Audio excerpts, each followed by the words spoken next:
Hey, welcome back to D-Loney V8 Motorsports. Let's do a quick Buick update. I'll take you around this thing and show you what's what today. Okay, starting at the back of this thing, we did hook up the fuel line back here. I did cheat a little bit. This is one piece of rubber line. I got this from Moroso. It is a Dash 8 style, see it better that way, Dash 8 style fitting right there. I tried to get one of the new Dash 8 adapters for that aluminum line. It didn't quite want to go on there. I cut it off a little bit. I shortened it a couple inches to see if I could get a better section. Still didn't want to go on, and so I threw in the towel. I hooked that up. I want to get this thing running. So I did also wire in the gas gauge, and so hard to see. Got the gas gauge plugged on there and cleaned off a little spot and hooked up the ground in the factory spot. So we are wired back here, or plumbed back here, for gas. I need to call automotive. I got this fuel filter and I need to make sure I have the right element inside of there. So I'm gonna have to pull that back off, take it apart, check the element and make sure it's got the right type of filter for this style of fuel system with E85. So shouldn't be a big deal. Okay, quick look at the rest of the fuel line, I guess. All Fregola PTFE. Made the ends and hooked that up yesterday and got the line up to the carburetor as well. Had to put an end on it, and so got all that stuff from Summit. Big fan of Fregola PTFE hose. I've used it on other vehicles. That thing's on E85 and it's all Fregola now. And I had a Nova a while back that I switched from all Jags, which leaked like a sieve, to Fregola. And so really good stuff. If you were going to run E85, especially in a fuel line, look up Fregola. It's good, good stuff. Got some of the wires routed down here. I put a hold down, probably hard to see. Put a hold down on the back of the cylinder head to run the wires through to keep them away from the headers and stuff. And I'll run the ground to the block. Probably use the motor mount on this side for that. And then the purple one goes to the starter wire to activate the starter, and then that's the heavy power. I'm going to run that to the starter lug as well, blank. Anyway, got the radiator mounted. Don't look too close. I am not a fabricator. I used this angle aluminum stock from True Value Hardware up on the hill in Oregon City. Anyway, it worked out. I had to do quite a bit of cutting and grinding. I do not have the right tools to work aluminum like that. And I did use nice stainless button head Allens with nylock nuts, but some of the bolts that I bought are too short for the way this turned out. And so there's a little bit of a rib on that side, and so that requires a little more length. So I need to replace those, which is fine. Oh, there's a look at some of the shavings. Yeah, lots of drilling, lots of shavings, plenty of mess. But that radiator's in there. It's mounted just how it should be, I guess. It's stout enough. That's stout enough material. I started with thinner stuff that wasn't gonna work. And so radiator is in. I did get the lower hose hooked up. The lower hose contacts that fuel line, and I do not like that. I'm not sure what I'll be able to do about that just yet. I need to get either a different hose or at least put another piece of rubber in between there or something to kind of protect that. I did get this thing pre-lubed the other day using this tool, and it instantly made 70 pounds on the drill motor. I mean, right away. And then I did stab the distributor in there, but I'm gonna pull it back out. I need to pre-lube it longer. Pull the valve covers, make sure that oil comes through all of the rockers. It's been a while since I've done this, and I haven't done it that many times, so thanks again for the 999th time to George Burns. Good advice from George. He's a great phone a friend. And so anyway, still sorting through the wiring, and obviously we don't have heater hoses yet. Speaking of George, he's hooking me up a very nice water neck. Comes out at an angle with super nice ARP hardware. Just it's gonna match this. And so appreciate that, George. I'm gonna pick that up tonight. I'll be able to put the upper radiator hose on, hopefully.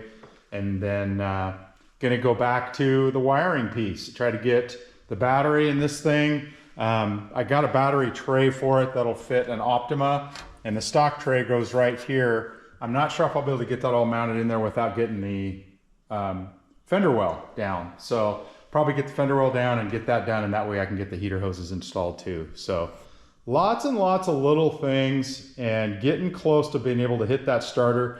I did contact American Racing Headers, kind of hard to see, it's their logo there. And I got collectors coming. So these headers have kind of a funky style. It's kind of a collector.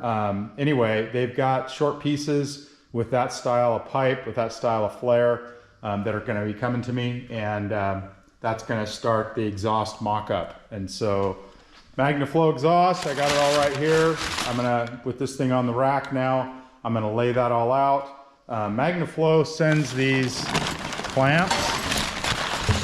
Not necessarily a huge fan of that style, but everything slips together and I should be able to use those clamps.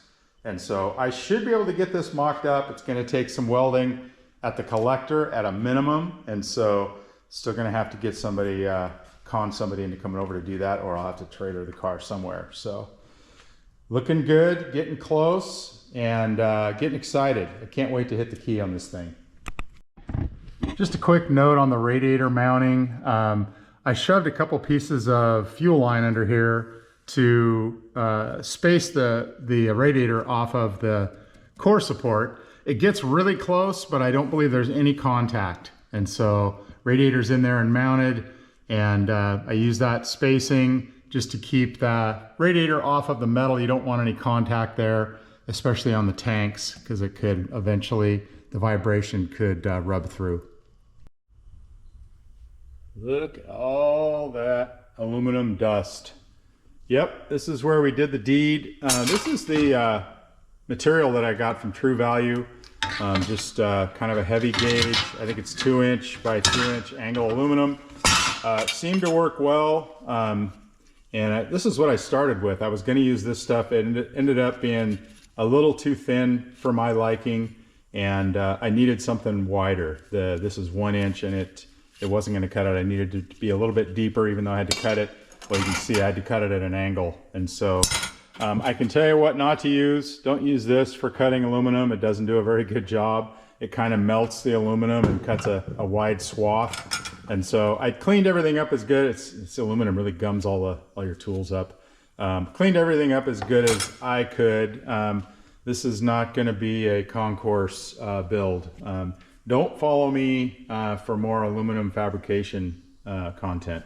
Anyway, it worked out. The radiator's solid. It's gonna be just fine. It'll stay in there. It won't fall out, I don't think.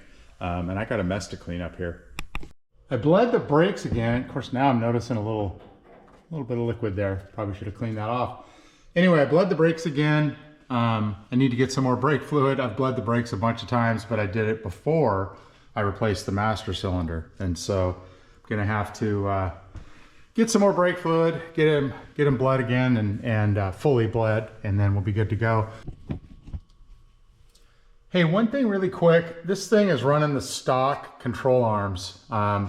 It's a stout rear end, and the rear end's ready to handle a lot of power, but these control arms definitely are not. And so any feedback, any suggestions anybody has for what to run, I did have a 70 Buick for a while that ran high 11s, and it had, oh boy, was that Hotchkiss. It had all Hotchkiss control arms in the back, and I made a lot of passes in that thing. It was a pretty heavy car and no issues. And so just curious what folks recommend for strength and durability.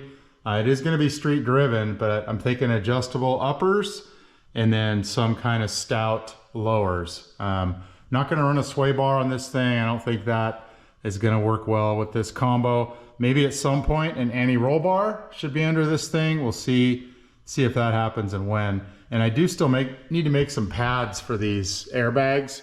You can see it kind of digging into the bottom of the bag there. I'm going to make a couple of rubber pads for those thick rubber pads to protect the airbags. So that was from a previous video 100 years ago. All right, well, that's it for today. I really appreciate everybody following along.